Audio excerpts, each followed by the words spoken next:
Acho legal mesmo. O que é um bom processo de vendas? Para mim? Aqui vai para você. É engraçado, né? A gente tem sempre aquela tendência a querer ampliar, dar um zoom out. A gente tem enxergar a big picture, a enxergar a fotografia completa. Então, por exemplo, você quando olha o processo de vendas ali de um vendedor, você vai falar da técnica, não é? Aquilo que eu falei, a ambição, a técnica, a gestão de emoção, daqui a pouco você se aprofunda na técnica, você pode fazer os scripts, ensinar o vendedor a conduzir, etc e tal. Se você ampliar um pouco mais, vai cair no que o Thiago falou, que é sobre a gestão da venda, a arquitetura de produto, a gestão da venda do ponto de vista da arquitetura e da jornada do cliente que você pode criar. Mas se você fizer mais um zoom out aqui, se você ampliar aqui o foco, abrir mais um pouco, dá para você enxergar algumas outras coisas. E ultimamente, eu vejo que é uma tendência muito grande. A gente viveu um período recente em que o marketing digital entrou, só que a gente sabe que marketing digital é uma coisa muito antiga, né?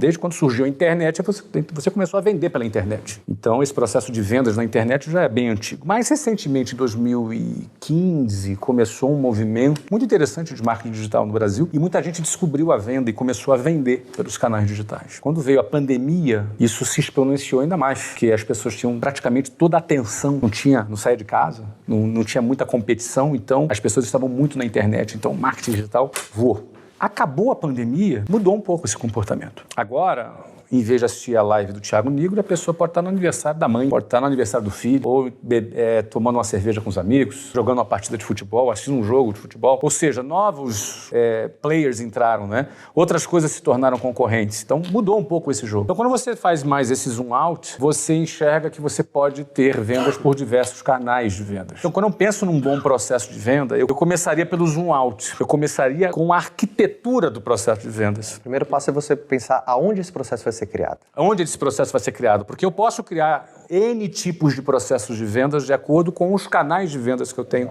disponível. Eu posso vender pela internet, eu posso vender por um call center, eu posso vender em stands em shopping centers, em lojas em shopping centers, eu posso vender por venda direta, eu posso vender por N possibilidades, N canais de vendas eu posso vender. Porque onde tem gente tem transação, onde tem pessoas tem transação. Então é um erro muito grande o cara achar, não, o moderno é vender pela internet. Não. As pessoas entenderem o conceito, né, de um processo de vendas, um processo de vendas na verdade é que é a representação visual da jornada de compra do cliente. E qual que é o melhor processo? Um processo que a gente fala campeão, ele tem alguns pontos de atenção. Primeiro, ele precisa ser mensurável. Quantas vezes um vendedor ele faz um processo de vendas que, cara, tão complexo, você fala assim, cara, é impossível alguém conseguir repetir o que você faz. Então, ele não é ensinável. Então, um bom processo de vendas, ele precisa ter ensinabilidade. Porque se ele não tem ensinabilidade, ele está complexo demais. E uma das coisas inimigas de vendas é a complexidade. A complexidade gera dúvida. Então, dentro do processo de vendas, sabendo que a jornada de compra do teu cliente, para todo mundo que já vende alguma coisa, eu já posso te afirmar, você já tem um processo, tá? Às vezes não é tão claro, mas algo já está acontecendo. Às vezes ele não é tão visual, mas as pessoas entenderem que essa jornada de compra, e você desenha mesmo, um papel e uma caneta,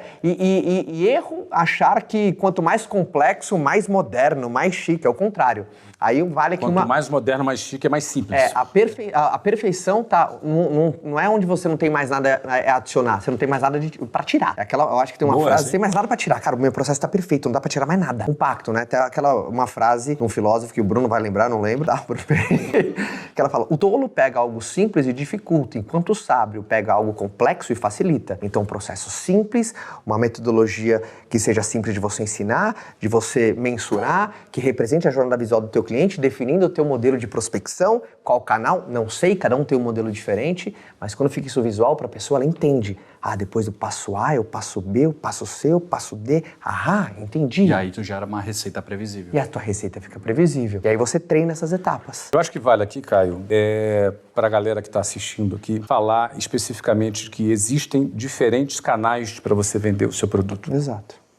E isso é algo muito atual a gente falar sobre isso, porque muita gente que só vende no digital começou a ter um CAC muito grande, um ROI mais longo, e ele começou a achar que aquele negócio não fazia mais sentido. Isso acontece porque a pessoa ela não se dá conta que ele pode vender o mesmo produto por diferentes canais de vendas.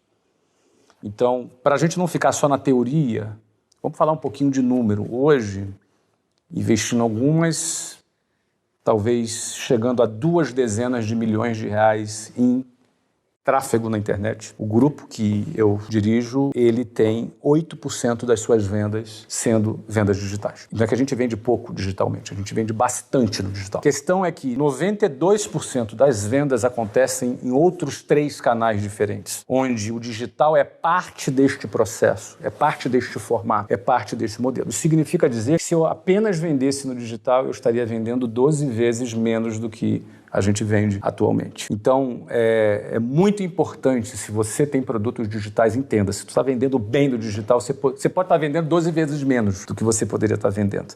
O que é bom pode ser 12 vezes menos se você estivesse atuando e vendendo em outros canais de vendas. É muito importante a gente aguçar essa curiosidade, essa perplexidade, porque se tá bom só no digital, se você tivesse vários canais de vendas, poderia ficar ainda melhor. Por que o CAC hoje está cada vez mais caro? Porque a internet também possibilitou que qualquer um que quisesse tentar vender pela internet tinha a possibilidade. Hoje a disputa é muito maior. Né? E com isso trouxe gente capaz de gerar valor e uma grande quantidade que não tinha técnica, não tinha processo.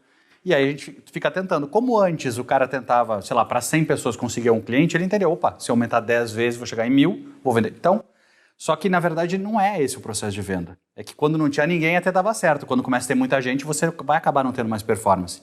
E se a gente voltar, quem disse que a melhor venda não é presencial, ou não é por telefone, ou para o Caio não é um SMS, ou para o fulano é um WhatsApp, ou para alguém é uma carta, eu não sei. A questão é que a gente meio que se fala do digital, parece que tem que estar na moda. Parece que rotulou. Isso aqui é o moderno e esse aqui não é. O melhor é o processo para o perfil de cliente que tu quer atender. O Caio falou 2 coisas que eu achei muito legais, assim. Que a primeira, assim, precisa ter métricas e precisa ser um processo ensinável, né? Eu acho que uma outra coisa também que torna isso aqui um bom processo é um processo onde você tem um canal de aquisição, né, que também seja replicado. E um bom processo para mim é um processo onde a conta fecha. Isso aqui parece tão óbvio, mas no dia a dia a gente esquece disso, né? E o que geralmente uma conta fechando? É uma relação de faturamento, né, ou de LTV, enfim, versus o CAC de pelo menos 3 vezes. Então se a gente encontra uma métrica, né, onde a gente tem bons números, a gente tem canais de aquisição que são replicáveis, a gente tem métricas que são mensuráveis e um processo de venda que é ensinável, e a gente consegue botar tudo isso numa tela de TV e chamar isso aqui de dashboard, fazer todo mundo olhar para a mesma coisa, aí eu acho que a gente tem um processo bem bacana. E assim, quanta gente que está nos ouvindo aqui que não tem a menor ideia de que, cara, tem muita gente nesse... E quando eu falo muita gente,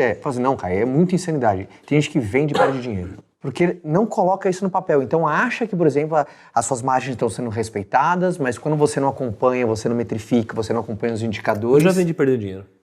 E é louco, às vezes você só descobre depois, né? Porque às vezes você vê, a conta não tá fechando, porque o que aconteceu? Então pode parecer uma coisa meio contra-intuitiva, não, é uma coisa básica, né? Você vender, comprar por 1, vender por 2. Tem gente perdendo dinheiro, porque você não faz um fundamento básico. É mais comum do que a galera imagina.